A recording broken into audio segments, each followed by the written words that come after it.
नाहीये, ज्यांच्या घरात रुपये नाहीयेत, 18 विश्व दारिद्र्य आहे, अशा दारिद्र्यातून आलेला एक मुलगा या देशाच्या अर्थकारणाचा विचार करतो, ही किती मोठी गोष्ट आहे हे आम्हाला आज समजून घ्यावं. आणि तोच मुलगा या देशामध्ये आल्यानंतर या देशामध्ये माणसांच्या मुक्तीसाठी काम करावं लागेल हा विचार करतो. शिक्षण घेऊन आल्यानंतर त्यांच्यासमोर अनेक मोठमोठ्या नोकऱ्या पायघड्या घालून उभ्या होत्या, परंतु स्वतःचं कल्याण करायचं त्यांच्यासमोर आल्यानंतर मुंबईमध्ये मोठमोठ्या विद्यापीठामध्ये प्राध्यापक, प्राचार्य, न्यायालयामध्ये न्यायाधीश, अगदी त्यांना हैदराबाद संस्थानाच्या निजामशहानं त्यांच्या न्यायविषयक सल्लागाराची नेमणूक करण्याची ऑफर दिली होती. हे सगळं नाकारलं या माणसाने आणि काय ठरवलं की मला या समाजासाठी काम करावं लागेल. त्यांनी एवढंच नाही तर सरकारी नोकरी सुद्धा परमनंट करायची नाही ठरवलं. का तर मला समाजासाठी काम करायचं. आणि मग समाजासाठी काम करत असताना ही आज जे आम्ही संविधानाचा महोत्सव करतोय, ह्या संविधानाचा महोत्सव करत असताना या संविधानाची पार्श्वभूमी काय आहे, या देशात काय होतं ते नाकारून त्यांना संविधान आणावं लागतं, हे आम्हाला अभ्यास करावा लागेल. आणि ते नाकारताना मला वाटतं की त्यांना ते नाकारण्याची जी वेळ येते ती गोष्ट ती नाकारतात. ती कोणती गोष्ट नाकारतात आहे तर ते या रायगड जिल्ह्यामध्ये छत्रपती शिवाजी महाराजांचा जे रायगड आहे, तो जो रायगडचा किल्ला आहे, त्या तिथून जवळच असणाऱ्या या 14 अर्थाच्या काठावरती त्या परिसरामध्ये ते नाकारण्याचं धैर्य दाखवता येते. कारण बघा काय आहेत कारण याच्या पाठीमागं. जर आम्ही शेकडो वर्षाचा आधीचा इतिहास पाहिला, इथल्या मानवमुक्तीचा इतिहास पाहिला, इथल्या माणसांचा इतिहास पाहिला, अगदी छत्रपती शिवाजी महाराजांचं स्वराज्य आम्ही जेव्हा पाहतो तेव्हा छत्रपती शिवाजी महाराजांच्या स्वराज्यामध्ये 18 पकड जातीतील 12 बलुतेदार, 18 आलुतेदार या सगळ्यांना एक संबोधन होतं. सगळे जाती व्यवस्था नाकारून त्या ठिकाणी प्रत्येकाला एक नाव होतं. ते नाव म्हणजे छत्रपती शिवाजी महाराजांच्या स्वराज्याचा मावळा. हे नाव म्हणजे या ठिकाणी मला वाटतं खऱ्या अर्थानं बहुजनांना मिळालेलं एकतेचं प्रतीक आहे. हे नाव म्हणजे बहुजनांना मिळालेलं एकतेचं प्रतीक आहे की सगळ्या बहुजनांना काय ठरवलं छत्रपती शिवरायांनी, तुम्ही माझे मावळा आहात, या स्वराज्याचा मावळा आहात.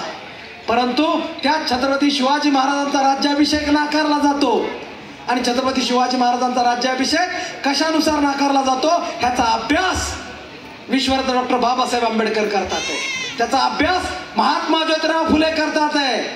आणि तो अभ्यास करून महात्मा ज्योतिराव फुले तेव्हा सांगतात आहे, काय सांगतात आहे, महात्मा ज्योतिराव फुले म्हणतात आहे, अरे जेव्हा या गावगड्यातली बहुजनांची पोरं जेव्हा शिकतील, पोरी जेव्हा शिकतील, तेव्हा हे ब्राह्मण्यवादी साहित्य ते जाळून टाकल्याशिवाय राहणार नाही. हे महात्मा ज्योतिराव फुले म्हणतात. हे मी नाही म्हणत, हे महात्मा ज्योतिराव फुले म्हणतात आहे. आणि ते महात्मा ज्योतिराव फुले तेव्हा सांगतात आहे. आणि त्यांच्याच विचारावर चाललेला त्यांचाच एक विद्यार्थी महात्मा ज्योतिराव फुले यांचा शब्द पूर्णत्वास नेतो. आणि ते साहित्य जे माणसाचं माणूसपण नाकारतं, ते माणसाला गुलाम ठरवतं, जे स्त्रियांचं माणूसपण नाकारतं, ते स्त्रिया म्हणजे फक्त महाराजांच्या घरच्या नाही, तेव्हाच्या महार, मांग, ढोर, चांभार, पाटील, कुणबी, मराठा, ब्राह्मण सगळ्यांच्या घरच्या स्त्रियांचं माणूसपण नाकारणारं जे साहित्य होतं ते साहित्य म्हणजे मनुस्मृती होतं. त्या मनुस्मृतीला जाळण्याचं काम तो महामानव करतो, ते म्हणजे विश्वरत्न डॉक्टर बाबासाहेब आंबेडकर. आणि त्या मनुस्मृतीचं दहन सहस्रबुद्धे यांच्या हस्ते त्या रायगडाच्या भूमीमध्ये महाडला केलं जातं. हे मनुस्मृती नाकारणं हे सांगणं आज गुन्हा व्हावा अशी परिस्थिती निर्माण झाली. हे सांगण्याची भीती वाटावी अशी परिस्थिती आज निर्माण झाली. ती मनुस्मृती चांगली होती अशी म्हणणारी माणसं आज आजूबाजूला दिसावी अशी परिस्थिती आज निर्माण झाली.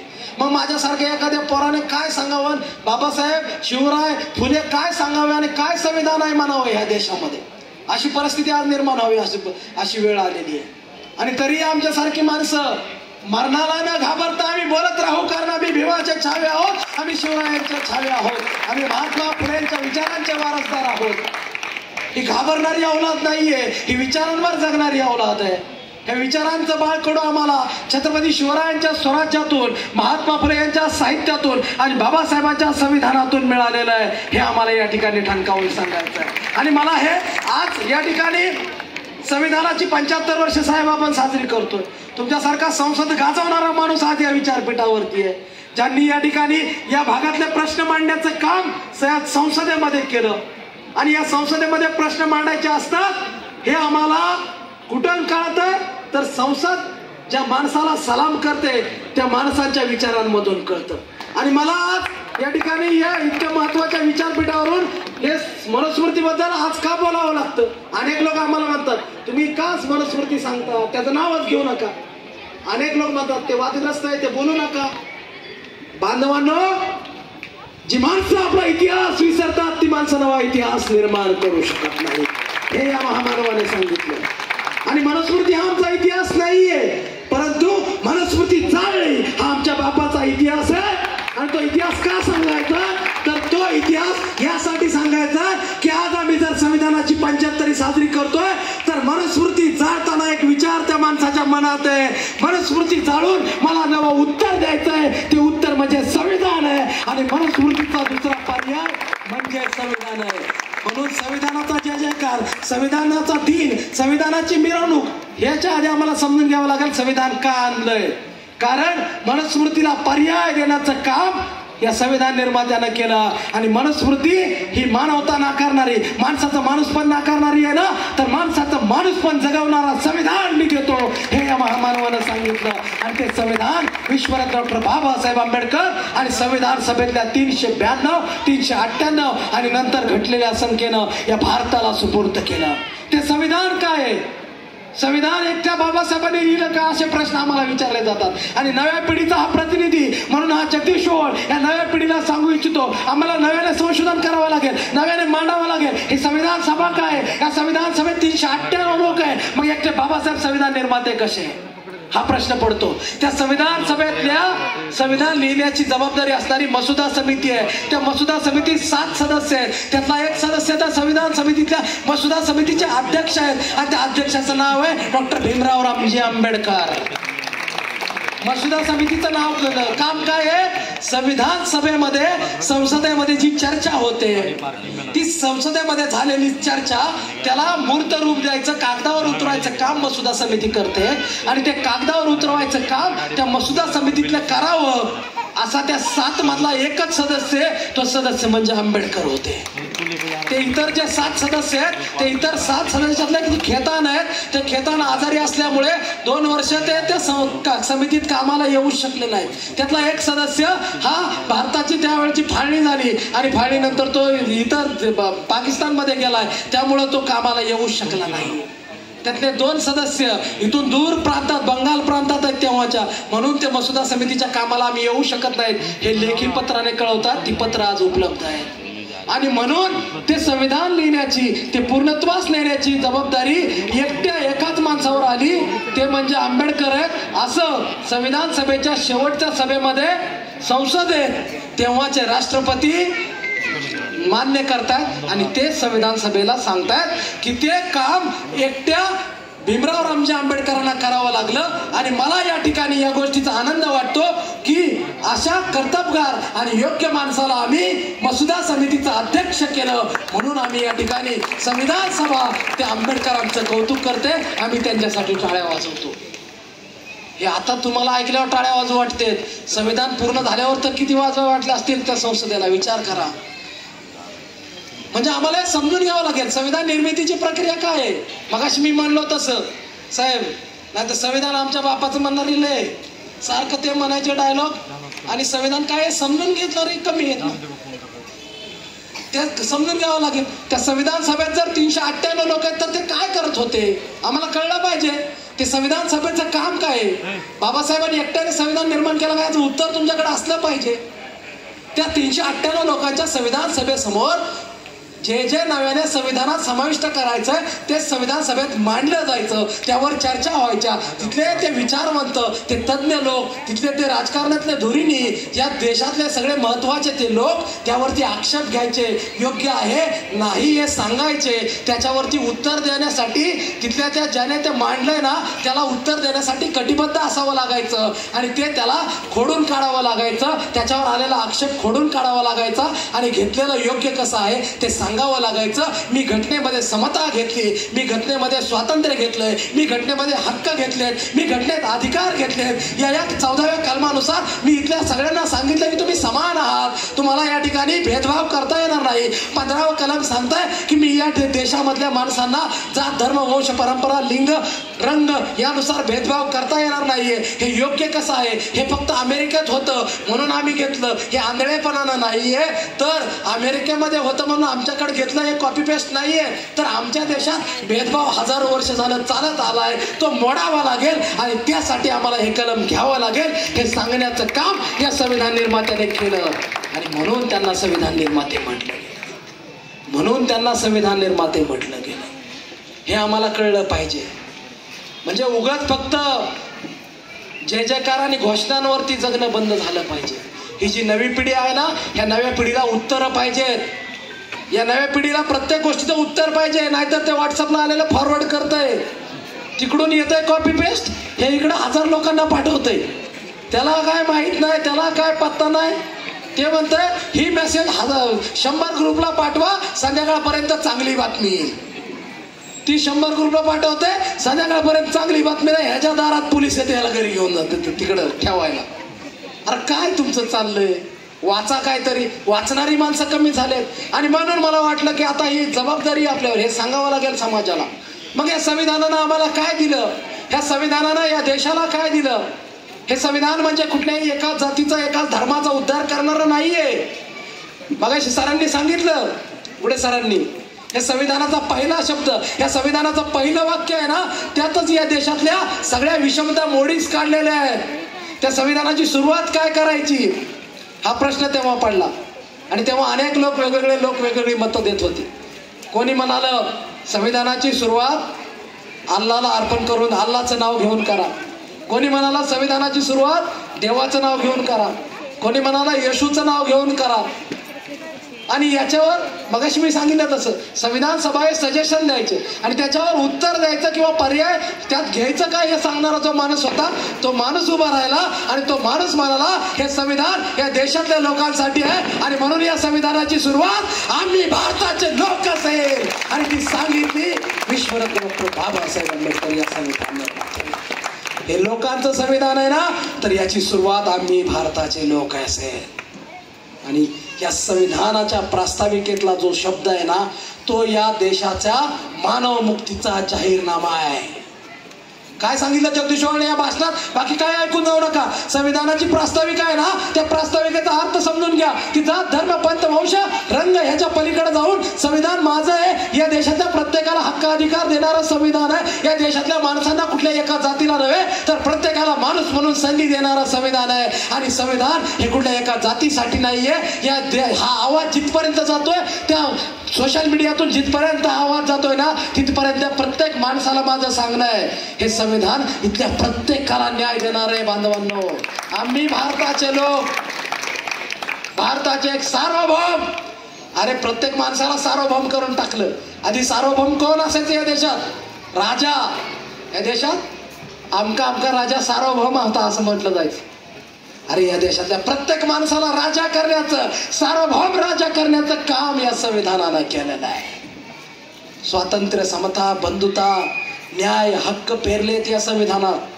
ते प्रास्ताविक आम्हाला समजलं ना, ते प्रास्ताविक ज्याच्या अंगात, ज्याच्या मस्तकात मेंदूत येईल ना, ज्याला कळेल ना, तो माणूस आपल्या आयुष्यामध्ये भेदभाव करणार नाही. त्याला कळेल की कोण माझ्या पुढे चाललाय, कोण कशाने पुढे गेलाय, कोण कशाने मागे राहिलाय, याचं उत्तर त्या प्रास्ताविकेमध्ये आहे. इथे समान संधीची योग्यता देण्यासाठी या ठिकाणी आरक्षण दिलं. समान संधी मिळावी यासाठी या ठिकाणी सेवा ठेवल्या. समान संधी मिळावी यासाठी या ठिकाणी सोयी सुविधा दिल्या गेलेल्या आहेत. कुठल्याही एका समाजाला काहीतरी लांगूल चालन करायचं त्याला म्हणून या ठिकाणी आरक्षण नाहीये. एखाद्याला कित्येक वर्षानुवर्ष संधी नाहीये म्हणून त्याला समतेची संधी मिळावी यासाठी या संविधानातून आरक्षण दिलेलं आहे. हे आम्हाला कळलं पाहिजे, हे आम्हाला समजून घेतलं पाहिजे. आणि म्हणून हे संविधान समजून घेत असताना, आज संविधानाचा अमृत महोत्सव साजरा करत असताना आणि या संविधानाचा अमृत महोत्सव साजरा करत असताना, संविधान समजून घेत असताना, संविधान आमचं आहे, संविधान माझं आहे हे या देशातल्या प्रत्येकाला वाटलं पाहिजे. आणि ते संविधान समजून घेऊन आम्हाला ते संविधान इतरांपर्यंत पोहोचवण्यासाठी त्याची जनजागृती झाली पाहिजे. आणि संविधान मजबूत बळकट केलं तर ही लोकशाही बळकट होणार आहे. ही लोकशाही म्हणजे काय? ही लोकांची शाही. काल बोटावर लावली आणि उद्या पुसून गेली म्हणजे लोकशाही असं नाहीये. लोकशाही म्हणजे तुमच्या जगण्यामध्ये तुमचं जगणं शाही करण्याची ताकद म्हणजे लोकशाही आहे. आणि ते जगणं शाही करण्याची ताकद तुम्हाला कळली पाहिजे. संविधानानं आम्हाला काय दिलं, बाबासाहेबांनी काय दिलं, आणि फक्त संविधान दिलं आणि कुठल्या तरी एका समाजाचा उद्धार झाला का असं नाहीये. बाबासाहेब आंबेडकरांची ही सगळी आंदोलनं त्यांच्या आयुष्यातली, महाडच्या 14 तळ्याचं आंदोलन, त्या ठिकाणी काळारामाचं आंदोलन, पर्वतीचं पुण्यातलं आंदोलन, ही आंदोलन काय फक्त एखाद्या जातीला न्यायासाठी नाही आहेत. अरे इथल्या प्रत्येक माणसाला समान अधिकार मिळले पाहिजेत यासाठीची आंदोलन आहेत. आणि त्या आंदोलनामधून त्यांना कळलं की फक्त रस्त्यावरच्या लढाया लढून उपयोग नाहीये, तर यांना कायद्याचं रूप द्यावं लागेल. आणि म्हणून हे कायद्यामधून आलं, ती स्वातंत्र्य, समता, बंधुता कायदे झाले. आणि म्हणून ते कायद्यातून आलं. आणि मग कायद्याने आम्हाला काय दिलं, तर कायद्याने आज या ठिकाणी पुरुषाच्या बरोबरीने नव्हे तर पुरुषाच्या आधी खुर्चीवर येऊन बसण्याची संधी माझ्या आईला दिली. हे संविधानानं दिलं. हे संविधानानं दिलं. बाई म्हणून तिचं नाकारलेले हक्क अधिकार तिला देण्याचं काम हे संविधानानं केलं. अरे कालपर्यंत ज्यांना वेशीत यायची परवानगी नव्हती, आज त्यांना रुबाबात चौकात जयंती साजरी करण्याची अवकात दिली. हे बाबाने दिलेलं आहे, हे संविधानानं दिलेलं आहे. ही संविधानानं ताकद दिलेली आहे. मग संविधानानं आम्हाला काय दिलं याचं उत्तर या संविधानाचा जय जयकार करताना आज आम्हाला कळलं पाहिजे. बाबासाहेब आंबेडकरांनी हे संविधान म्हणजे कुठल्या एका जातीला धर्माला अधिकार देणारं नाहीये, तर या देशातल्या प्रत्येक माणसाला समान संधी देणारं, या देशातल्या प्रत्येक माणसाला राजा होण्याचा अधिकार देणारं, या देशातल्या प्रत्येक माणसाला स्वतः उद्योग व्यवसायामध्ये भरारी घेऊन व्यवसायातला राजा होण्याचं काम करण्याचं धैर्य देणारं संविधान आहे. आज आम्ही पाहतोय की गावगाड्यातल्या प्रत्येक माणूस कुठे ना कुठे व्यवसाय उद्योग करतोय, नोकरीला लागतोय, स्वतःची भरभराट करतोय. पण संविधान येण्याच्या आधी या देशात काय होतं? तुम्हाला पैसा जमवण्याचा अधिकार नव्हता, द्रव्य संपत्ती हा गुन्हा होता, समुद्र मंथन करणं हा गुन्हा होता. ह्या सगळ्यावरती जालीम उपाय या संविधानानं दिलेले आहे. मग ते कुठल्या एका समाजाला आहे का? नाही. मग या संविधानानं आणखीन काय दिलं, तर या संविधानाच्या माध्यमातून डॉक्टर बाबासाहेब आंबेडकरांनी या देशातल्या प्रत्येक कामगाराला, आज माझ्या समोर बसलेल्या आजूबाजूला मी, तुम्ही, कोण नाही कुठे ना कुठे आपण प्रत्येक जण कामगार आहोत, कुठे ना कुठे आपण काम करतोय. मग बाबासाहेबांनी या देशाच्या कामगारांना हक्क अधिकार दिले. काय दिलं, तर या देशातल्या प्रत्येक कामगाराला आज जे आपण पाहतोय की तुम्हाला 8 तासापेक्षा जास्त बेकायदेशीरपणे राबवून घेण्याची कुठल्याही मालकाची ताकद नाहीये. मग तो मालक म्हणत नाही तू अमक्या जातीचा आहे म्हणून तुला काम करायला नाही. या देशातल्या प्रत्येक माणसाला, जो कामगार आहे त्याला त्याच्या हक्कानुसार, त्याच्या अधिकारानुसार 8 तासच काम करावं लागतं. तेवढंच त्याला 8 तास काम केल्यानंतर त्याचा पगार पूर्ण मिळतो. आणि त्याच्यापेक्षा जास्त काम केलं तर तो ओव्हरटाईम मिळतो. तो ओव्हरटाईम देण्याचं काम संविधानानं केलेलं आहे. आज आम्ही बघतोय काय, तर आम्हाला पीएफ मिळतो. आज आम्हाला पीएफ मिळतो, पेन्शनसाठी लढाया होतात. हे कुठून आलं? हे संविधानानं दिलेलं आहे. हे प्रत्येक माणसाला कळलं पाहिजे संविधानानं मला काय दिलं. काय लोक म्हणतात काल की मतदान झालं, काल 4 दिवसापूर्वी. बाबासाहेब आंबेडकर स्वातंत्र्याच्या आधीची गोष्ट आहे, स्वातंत्र्याच्या आधीची गोष्ट आहे. बाबासाहेब आंबेडकर संसदेतून आले आणि बाबासाहेब जरा आनंदी दिसत होते. आणि आनंदी दिसणाऱ्या बाबासाहेब जेव्हा आपल्या घरी आले तेव्हा अलीपूर रोडच्या त्या घरी विष्णू शास्त्री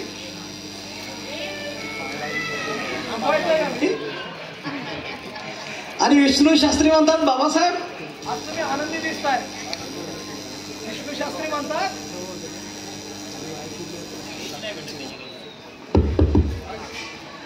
विष्णू शास्त्री म्हणतात बाबासाहेब आज तुम्ही रोजच्यापेक्षा जास्त आनंदी दिसताय. का असं म्हणतात ते?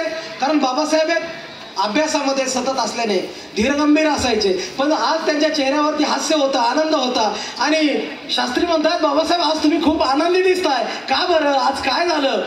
तेव्हा बाबासाहेब त्याच्याकडे पाहतात आणि मोठ्या आनंदाने बाबासाहेब त्याच्याकडे पाहून म्हणतात की शास्त्री, आज मी असं काम करून आलेलो आहे की आज मी रस्त्यावरचा भिकारी आणि महालातला राजा या सर्वांना एका समान पातळीवर घेऊन आलोय. मी सर्वांना मताचा अधिकार देऊन आलोय आणि त्या माध्यमातून भिकाऱ्याला राजा होण्याचा अधिकार देऊन आलेलो आहे. या संविधानाच्या माध्यमातून पुढे बाबासाहेब हा मताचा अधिकार कायदा करतात. म्हणून आज संविधानिक काय हक्क आहे आम्हाला हा मताचा अधिकार. मला वाटतं की आज या देशाला, या देशातल्या प्रत्येक गावगाड्यातल्या माणसाला आम्हाला जर वाटत असेल मला हे नाही, मला ते आरक्षण नाही, मला ही सुविधा नाही, संविधानातलं हे नाही, अरे त्याच्या पलीकडे जाऊन या संविधान निर्मात्यानं आणि संविधानानं या देशातल्या प्रत्येक माणसाला हा जो राजा होण्याचा आणि राजा ठरवण्याचा जो अधिकार दिलाय ना, तो प्रत्येक अधिकारापेक्षा मोठा अधिकार आहे. तो अधिकार बाळगण्याचं आणि तो बजावण्याचं कार्य ज्याला कळेल ना, त्या माणसाला या ठिकाणी संविधान कळलेलं आहे. ते संविधान आपल्याला समजून घ्यायचं. ते संविधान आम्ही समजून घेऊया आणि या संविधान दिनाच्या दिवशी संविधानाचा फक्त जय जयकार करायचा नाही, संविधानाचा फक्त सन्मान करायचा नाही, तर संविधान म्हणजे काय हे आम्हाला समजून घ्यायचं आहे. संविधान म्हणजे फक्त काय संसदेमध्ये आम्ही गेलो किंवा प्रत्येकाने संसदेत जाण्यासाठी काय भवनात जाण्यासाठी लढाया करायच्या, निवडणुका लढवायच्या असं नाहीये. त्यासाठी प्रतिनिधी आहेत. पण संविधान म्हणजे काय? संविधान हे आमच्या जगण्यामध्ये हो, संविधान आम्ही सहज जगतोय ना, हे संविधान आहे. 8 दिवस झालं तुमच्या गल्लीतली गटार साफ झाली नाहीये, त्यासाठी तक्रार करता येणं म्हणजे संविधान आहे. 8 दिवस झाला तुमच्या खांबावरची लाईट लागली नाहीये, तिथं उजेड पाडता येणं, त्यासाठी फोन करणं म्हणजे संविधान आहे. अरे एखादा मुलगा नडलाय, महिना झालं, त्याला हॉस्टेलला ऍडमिशन घ्यायचंय, ते मिळत नाहीये, त्याला दाखला काढता येत नाही, त्याला दाखला काढून देणं आणि त्यासाठी लढणं म्हणजे संविधान आहे. संविधान म्हणजे खूप अवघड गोष्टी आहेत का? संविधान म्हणजे काय एक पुस्तक आहे आणि ते शाबूत ठेवलंय काचेमध्ये आणि मग संविधान आहे भारी तुमचं म्हणलं म्हणजे संविधान आहे का? अरे तिथं संविधान काचेत लय व्यवस्थित ठेवलंय, पण तुला महिन्याला राशन मिळत नाहीये, तर संविधान असून काय करायचंय? संविधानाची अंमलबजावणी होणं आणि त्यासाठी आग्रही राहणं हे गरजेचं आहे. आणि मला वाटतं हे संविधान साक्षर पिढी आपल्याला निर्माण करावी लागेल. खऱ्या अर्थानं तो संविधानाचा महोत्सव आहे आणि तो संविधानाचा जय जयकार आहे. की संविधान साक्षर माणसं, संविधान साक्षर पिढी आपण निर्माण करूया, हे खऱ्या अर्थानं आम्हाला ठरवावं लागेल. काय साहेब, नुसती भाषणं करून उपयोग नाही. आयुष्यभर संविधान साक्षर पिढ्या निर्माण होणं गरजेचं आहे. मी बसणार आहे, यांना माझा ऐकायचा कंटाळा आलेला आहे, मी बसणार आहे, त्यांना बोलायचं असेल माझ्या नंतर. एक तर आहे की बाबासाहेबाच्या कार्यक्रमात बोलणाऱ्याची कमी नाही, ऐकणारीच नसतात. हे खूप भयानक आहे की हा विचारांचा कार्यक्रम झाला पाहिजे. आणि म्हणून मला वाटतं की आजचा हा दिवस हा फक्त जय जयकाराचा नाहीये आणि आम्हाला कळलं पाहिजे की आजच्या दिवशी काय झालेलं आहे. आजच्या दिवशी आम्हाला या ठिकाणी नव्या पिढीला, नव्या बारक्या पोरांना आवर्जून सांगायचंय की अनेक लोकांचं कन्फ्युजन आहे की स्वातंत्र्य दिन काय, प्रजासत्ताक दिन काय, संविधान दिन काय. आमच्या पिढ्यांना कळे ना, लोकांना कळे ना की हे काय चाललंय. आम्हाला ह्या नव्या पिढीला सांगावं लागेल, अभ्यास करावा लागेल पोरांना. स्वातंत्र्य दिन म्हणजे ज्या दिवशी आम्हाला इंग्रजांच्या गुलामगिरीतून स्वातंत्र्य मिळालं, तो आमचा 15 ऑगस्ट म्हणजे स्वातंत्र्य दिन आहे. आजचा दिवस काय आहे, तर आजचा दिवस म्हणजे 2 वर्ष 11 महिने 18 दिवस अहोरात्र परिश्रम करून या महामानवाने संविधान निर्माण केलं आणि ते संविधान सभेला ज्या दिवशी सुपूर्द केलं, तो दिवस म्हणजे 26 नोव्हेंबर 1949 होता. आणि तो आजचा दिवस आम्ही संविधान गौरव दिन म्हणून साजरा करत आहोत. आणि मग प्रजासत्ताक दिन काय आहे, तर आज दिलेलं संविधान 26 जानेवारी 1950 या दिवसापासून प्रत्यक्ष अंमलबजावणीत आलं आणि त्या दिवसापासून या देशामध्ये लोकांचं राज्य आलं. तो दिवस म्हणजे प्रजासत्ताक दिन आहे. त्या दिवशी प्रजेची सत्ता आली. हे दिवस आम्हाला कळले पाहिजेत आणि मग हे दिवस साजरे करण्याला अर्थ आहे. अरे संविधान दिन काय हे आम्हाला कळलं नाही कित्येक लोकांना, आणि संविधान दिन साजरे करून झाले. प्रजासत्ताक दिनाने कळलेलं आहे, हे समजून घ्या. ते कृतीत आणा. फक्त जय जयकार करू नका, भाषण ठेवू नका. जगदीश्वर आला, तासभर बोलला गेला, हे होऊ देऊ नका. मी समारोपाकडे येतोय, माझ्या 3 गोष्टी घेऊन तुम्ही घरी जायचंय. जगदीश्वर कुठेही गेला, भाषण करून टाळ्या वाजवून गेला असं नाही झालं पाहिजे. पहिली गोष्ट, तुम्हाला तुमच्या मुलांना उच्च शिक्षित करा. पुढच्या पिढ्या ह्या उच्च शिक्षित झाल्या पाहिजेत, तरच ते मोक्याच्या जागेवर जाऊ शकतात. बाबासाहेब म्हणतात, शिका, संघटित व्हा आणि संघर्ष करा. त्यातलं शिका म्हणजे फक्त भात खायला फुकट मिळतोय तर शाळेत जायचं असं नाहीये. शिका, उच्च शिक्षण घ्या, मुलाबाळांना उच्च शिक्षित करा. सगळ्या समाजांसाठी आहे हे. सगळ्यांनी आपल्या मुलाबाळांना उच्च शिक्षित करा, त्यांना मग एकत्रित यायला शिकवा आणि मग संघर्ष करायला शिकवा. न शिकताच पिढ्या संघर्ष करायला लागल्या म्हणून वाट लागायला लागली. दुसरी गोष्ट तुम्हाला मला या ठिकाणी आवर्जून सांगायची आहे, बाबासाहेब या देशाला एक प्रगतीचा मार्ग देत आहेत. या देशाला संविधानाच्या नंतर बाबासाहेब एक प्रगतीचा मार्ग देत आहेत. तो मार्ग तथागतांचा आहे, त्या मार्गावर चालत राहा. आणि तिसरी गोष्ट मला या ठिकाणी आवर्जून सांगायची आहे, बाबासाहेब या देशाला जे संविधान देत आहेत त्या संविधानाची अंमलबजावणी व्हावी यासाठी तुम्ही कायम आग्रही राहा आणि संविधानाचे रक्षक म्हणून उभे राहा. पुढच्या पिढ्यांना आणि आजूबाजूच्या प्रत्येक माणसाला संविधान काय आहे हे समजून सांगा. त्यासाठी तुम्ही स्वतः संविधान साक्षर व्हा. एवढीच विनंती या ठिकाणी आपल्याला करतो. मला या ठिकाणी आपण बोलावलं, एवढ्या वेळ सहन केलं त्याबद्दल आपले आभार मानतो. जाता जाता एवढंच म्हणेन, भीमा तुझ्या मताचे जर 5 लोक असते तर तलवारीस त्यांच्या न्याऱ्याचं टोक असते, तर तलवारीस त्यांच्या न्याऱ्याचं टोक असते. काय सांगू गड्या तुला, भीम माझा कसा होता, लेकरास जशी माय भीम माझा तसा होता. हे भीमराया, हे भीमराया तू दिलास संविधान, हे भीमराया तू दिलास संविधान आणि हा देश लोकशाही झाला. म्हणूनच तुला जगाने आजच्या दिवशी मानाने मुजरा केला, मानाने मुजरा केला. जय भीम, जय भारत, जय संविधान, जय जिजाऊ, जय शिवराय.